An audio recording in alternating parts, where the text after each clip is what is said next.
퇴직 후에도 연락 오는 사람이 몇이나 있을까요? 이 질문에 대부분의 사람들은 대답을 망설입니다. 누군가는 그래도 한두 명은 있겠지라고 말하지만 막상 시간이 지나면 그 한두 명마저 사라지는 걸 경험하게 됩니다. 직장에서는 하루에도 수십 통의 전화가 오가고 점심 약속과 회의로 일상이 가득 차 있었던 사람들이었는데 퇴직과 동시에 그 모든 연결이 끊깁니다. 이건 누가 나쁜 게 아닙니다. 단지 일이라는 끈이 사라졌을 뿐이니까요. 오늘은 66세 전 관공서 직원이 들려준 이야기를 통해 퇴직 후 인간관계의 쓸쓸한 진실과 그 안에서 우리가 배워야 할 것들을 함께 생각해 보려 합니다. 이 남성은 시청 사회복지과에서 30년을 근무했습니다. 평소에 온화하고 꼼꼼한 성격으로 직원들 사이에서도 신뢰가 두터웠죠.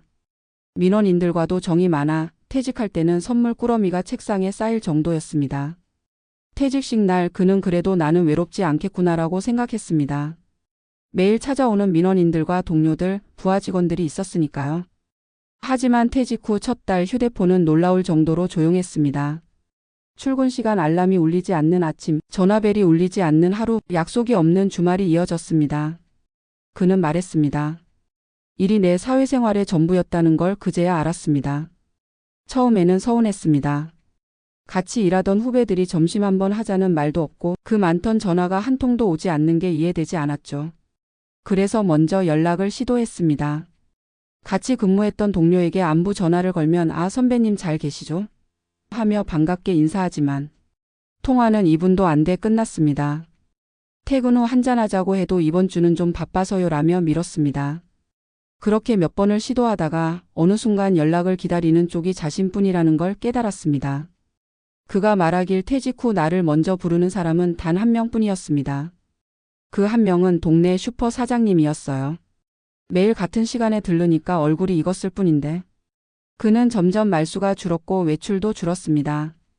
하루 대부분을 TV 앞에 앉아 보내며 저녁이면 부인과 대화도 거의 없었습니다. 아내는 여전히 마트, 교회, 친구 모임 등으로 바빴지만 그는 점점 자신이 투명인간처럼 느껴졌다고 합니다. 한때 수많은 민원인과 동료들 사이에서 중심이었던 사람이 이제는 누구의 일정에도 포함되지 않는 존재가 되어 있었습니다. 이 이야기를 들으며 많은 시청자분들이 이렇게 말씀하실 겁니다. 나도 그럴 것 같다. 퇴직하면 사람 관계가 이렇게까지 줄어드나? 그렇습니다. 퇴직은 단순한 직업의 종료가 아니라 우리 사회적 정체성의 구조가 해체되는 순간입니다. 회사에서의 직함, 업무상 연결, 일상의 루틴 올 오브 디즈가 한 번에 사라집니다. 그리고 인간관계의 70% 이상은 이해관계 기반이었다는 사실을 그때야 비로소 깨닫게 됩니다. 전문가들은 이 시기를 사회적 단절기라고 부릅니다. 정년 이후 12년 동안은 심리적 공허감이 가장 크게 찾아오며 이 시기에 사회적 관계를 새로 구축하지 못하면 고립이 고착화될 수 있다고 합니다. 특히 공무원, 교사, 공기업 직원 등 조직 중심으로 일해온 사람일수록 위험이 큽니다. 직장에서의 인간관계가 곧 사회관계의 전부였기 때문이죠. 그럼 어떻게 해야 할까요? 첫째, 인간관계를 기능적 관계에서 감정적 관계로 전환해야 합니다. 퇴직 전까지의 관계는 대부분 일과 연결된 기능적 관계였습니다. 하지만 은퇴 후 필요한 건 이해관계 없는 순수한 정서적 관계입니다. 즉 무엇을 함께 하느냐보다 어떤 마음으로 함께 하느냐가 중요합니다. 이 남성은 퇴직 1년 후 우연히 참여한 복지관 자원봉사에서 비슷한 나이대의 동료들과 다시 웃음을 찾았다고 합니다. 그는 이렇게 말했습니다. 거기선 직함도 경력도 중요하지 않았습니다. 누군가를 도와준다는 그 단순한 마음이 사람을 이어줬습니다. 둘째, 관계의 폭을 세대 간으로 넓혀야 합니다. 은퇴 세대가 자주 빠지는 함정 중 하나는 비슷한 사람끼리만 어울리려는 것입니다. 비슷한 경험, 비슷한 연령, 비슷한 생각 속에서 대화는 편하지만 삶의 자극은 줄어듭니다. 오히려 젊은 세대와의 교류는 새로운 역할감을 만들어줍니다. 실제로 중장년층이 멘토링 프로그램, 독서 모임, 지역학교 봉사 등에서 젊은 세대와 교류할 때 삶의 만족도가 높아졌다는 연구 결과도 있습니다. 그건 내가 아직 쓸모있는 존재라는 감정이 회복되기 때문입니다. 셋째, 자신을 먼저 부르는 사람이 없더라도 먼저 부르는 사람이 되어야 합니다. 관계는 기다림이 아니라 움직임에서 시작됩니다. 처음엔 어색해도 먼저 안부를 묻고 먼저 커피를 제안하고 먼저 이야기를 나누는 사람이 되어야 합니다. 그 행동 하나가 당신의 하루를 바꾸고 다시 세상과 연결되는 첫 걸음이 됩니다. 그 남성은 지금 매주 수요일이면 복지관에서 어르신 스마트폰 교육을 합니다. 그리고 매달 첫째 주에는 옛 동료 2명과 점심 모임을 이어가고 있습니다. 그는 말합니다. 이젠 누가 날 먼저 부르지 않아도 괜찮아요. 이젠 내가 먼저 부르면 되니까요. 퇴직 후 인간관계의 진짜 회복은 다시 누군가의 필요한 존재가 되는 데서 시작됩니다.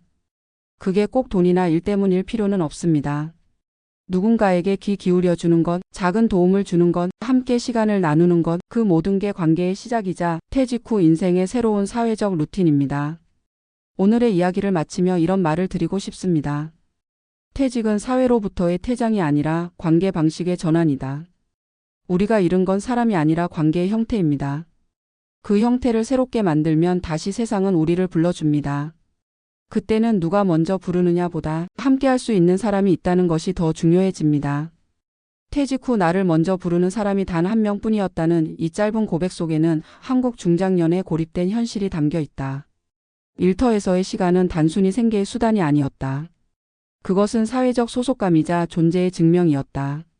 누군가 나를 필요로 하고 나에게 일을 맡기고 나와 약속을 잡던 그 일상의 반복이 관계의 근육을 대신해왔다. 그러나 그 끈이 끊어지는 순간 우리는 비로소 관계의 공백과 마주한다. 퇴직 후의 외로움은 단순히 심심해서 생기는 감정이 아니다. 오랫동안 타인의 기대에 맞춰 살아온 삶이 멈추며 그 기대가 사라졌을 때 느껴지는 정체성의 붕괴다. 지금 이 순간에도 수많은 은퇴자들이 공원 벤치나 카페 한 구석에서 그 낯선 고요함과 싸운다. 하루를 보내는 일조차 의지가 필요한 과제가 되고 문득 휴대폰을 열어보지만 아무런 알림이 없는 화면 속에서 자신이 세상에서 멀어진 듯한 기분이 든다. 우리가 간과해온 것은 관계의 구조였다. 직장이라는 공간은 일과 대화, 목적과 만남이 자동으로 주어지는 사회적 시스템이다. 출근만 해도 타인과 연결되고 회의만 해도 자신의 의견이 존중받는다. 그러나 은퇴 후에는 그 구조가 사라진다. 인간관계가 아니라 인간관계망이 붕괴되는 것이다. 그리고 그 안에는 관심의 방향이 존재한다.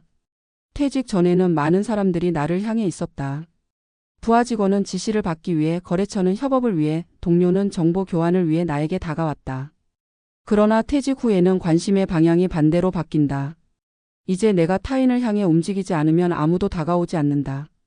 이 변화는 심리적으로 큰 혼란을 초래한다. 우리는 관계를 통해 존재감을 얻어왔다.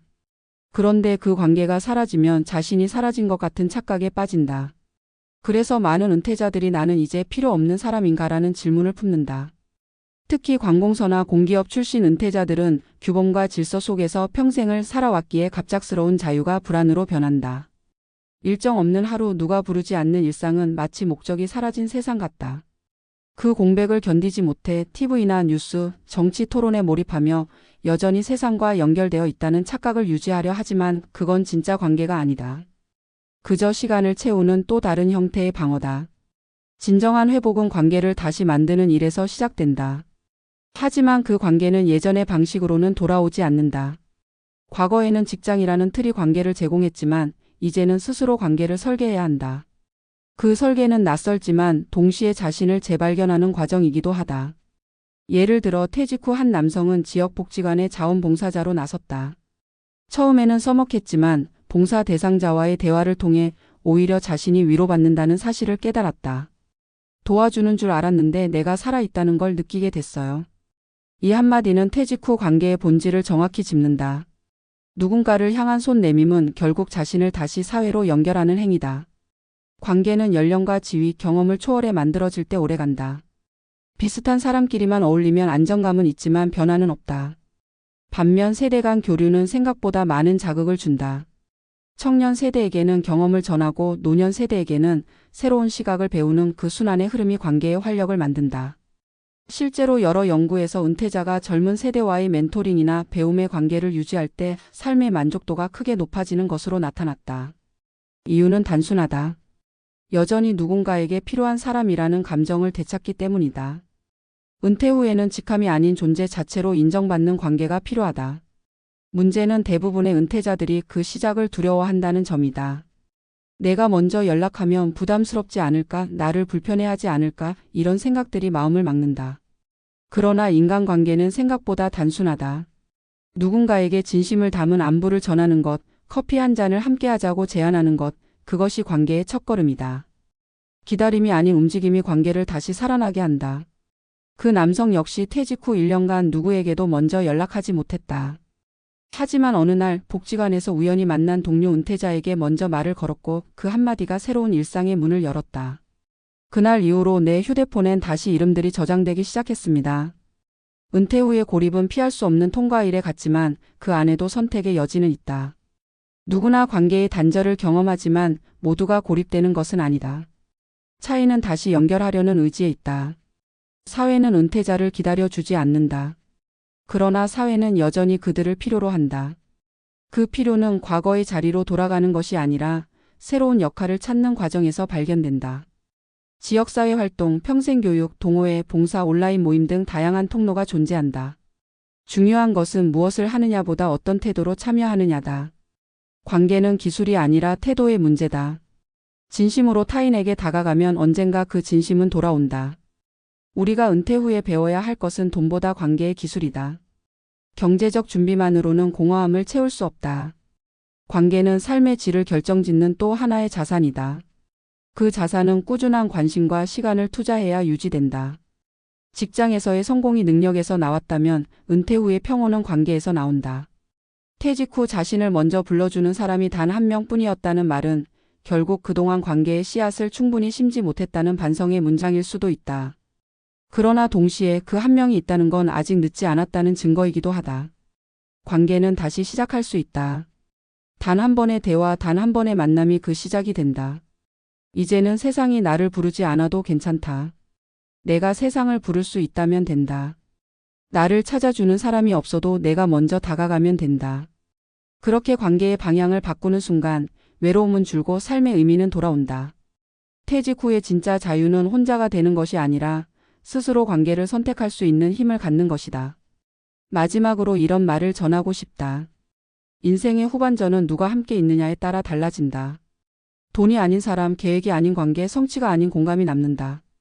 오늘 당신을 먼저 부르는 사람이 단 한 명뿐이라도 괜찮다. 중요한 건 그 한 사람을 통해 다시 세상으로 걸어 나갈 수 있다는 사실이다.